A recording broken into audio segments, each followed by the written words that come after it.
I'm just gonna say it. I don't think Mileven is Endgame, and I don't fully believe that Mike's big I love you moment in season 4 is romantic truth.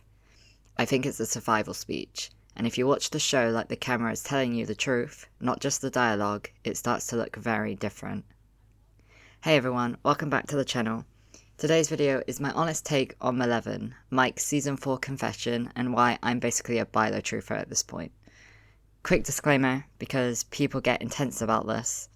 I'm not hating on Mike or Eleven, they're both great characters, and this is about what the show repeatedly shows in the writing, pacing, and framing, and why I think the story is pushing Mileven away from Endgame rather than towards it. I'm not saying Mike felt nothing. I'm not saying the entire speech is fake. What I'm saying is, the monologue functions like a key, not like a confession. It was written like something that has to happen to activate Eleven, to keep her fighting, to keep her alive. But right now, you just have to fight. You have to fight. Fight! Fight! And when a love confession is written as a life or death mechanism, you have to ask, is this the truth of Mike's heart? I love you! Or is this Mike saying the words he thinks she needs to hear in that exact moment? Because those are two different things.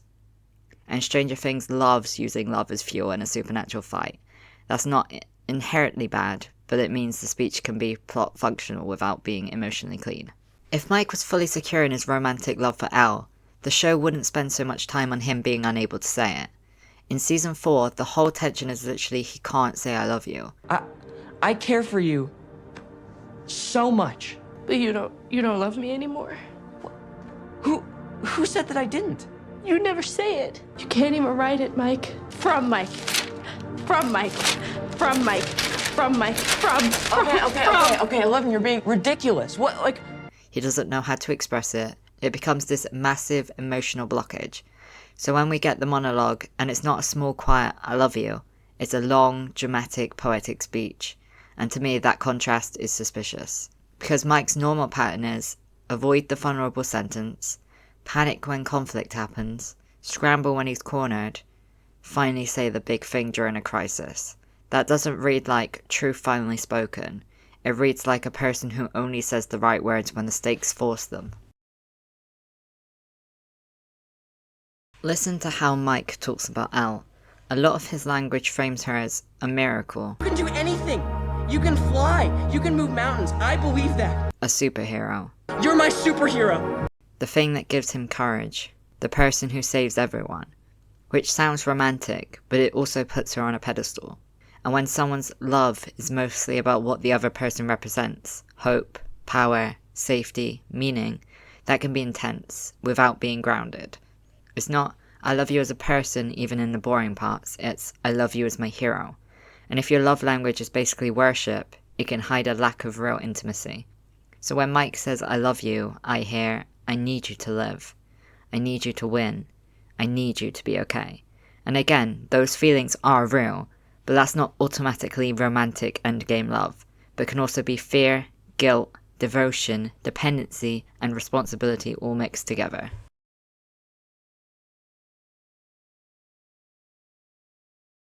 This part is huge. Mike doesn't choose a calm moment, he doesn't choose safety. He says it when Eleven is fighting for her life, when she's mentally collapsing, when she needs a tether. So you can interpret the monologue as a love confession, or as Mike instinctively using the strongest emotional rope he has to pull her back. And that's why I don't fully buy it as final romantic truth, because the writing frames it as say the words, she can fight again. That's storytelling mechanics. Even if you think Mike loves Elle, I still don't think Mileven is Endgame because the relationship keeps looping the same issues. Distance, misunderstanding, insecurity, big fight, big reunion, repeat. They don't build stability, they build intensity. And the show repeatedly separates them, not just physically but emotionally, like it's constantly testing whether the relationship holds up outside of crisis. Endgame couples usually get written with a sense of growth. They learn each other, they communicate better, they become more solid. Mileven to me feels like first love that's important, not final love that's sustainable.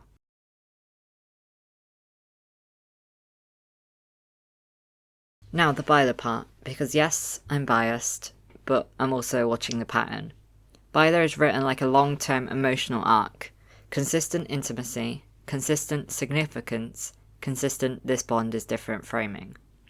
And the biggest reason I believe in it is simple. Mike's most emotionally honest moments aren't always aimed at 11. They're aimed at the person who actually sees him, the person who he can't fully look away from, the person whose opinion quietly matters the most. And Will's arc is literally about love, identity, and being chosen, and the show has been making that more and more explicit over time. So when the narrative is building Will's queerness and his feelings, and it's also building Mike's confusion, avoidance, and inability to express love correctly, it creates a very specific endgame shape. Not random plot twist, a payoff. So here's my honest conclusion. I don't think Mike's monologue proves Mileven is endgame. I think it proves Mileven is a relationship the show uses as emotional fuel, especially in crisis. And I don't think Mike is lying like a villain. I think Mike is lying the way scared teenagers lie, by saying what they think they're supposed to feel in a way they're supposed to say it, when everyone is watching and the world is ending.